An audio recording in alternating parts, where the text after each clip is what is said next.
Ayan po mga idol, yung kung aking pinapatitik na pan po ay kakabit na ng aircon. Pinagrinder ko, pinagayat ko muna po.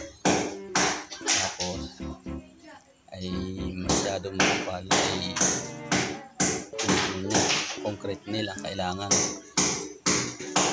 paikot. Pinupukot niya, pinapalo niya yung concrete nail para po lumaki ang kanyang binagrinder. Ayan mga idol. Masyado po kasing matigas yung semento ay ang hollow block po ng buking ko ay di tapos ay palitada pa.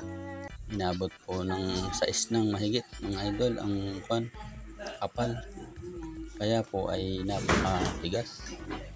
Kaya dinadalin na muna niya ng concrete nail.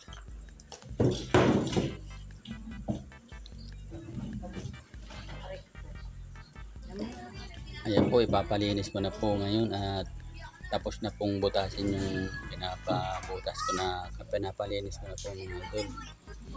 Tapos na pong butasin na po yun, butas na po mga idol yun. So ipapalinis ko naman, napakadumi. Ang daming tineltik na semento na napakaalikabok po. Yung aking pong tagalinis ay yung aking ate ay takot na panyo sa ilong para hindi po yung alikabok mga idol. Pag nasinghot niya, nagkakakarot ko sa baga niyan mga idol. Yan.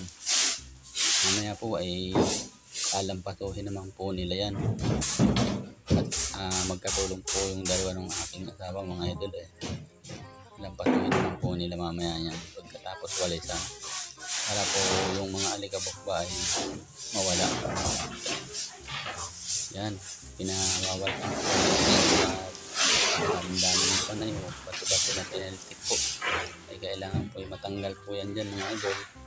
Tapos po ay pagkatapos niyan po ay di alampanuhan naman po yan. Kaya po nilalampanuhan na po ng aking asawa mga idol. Thank you po mga idol.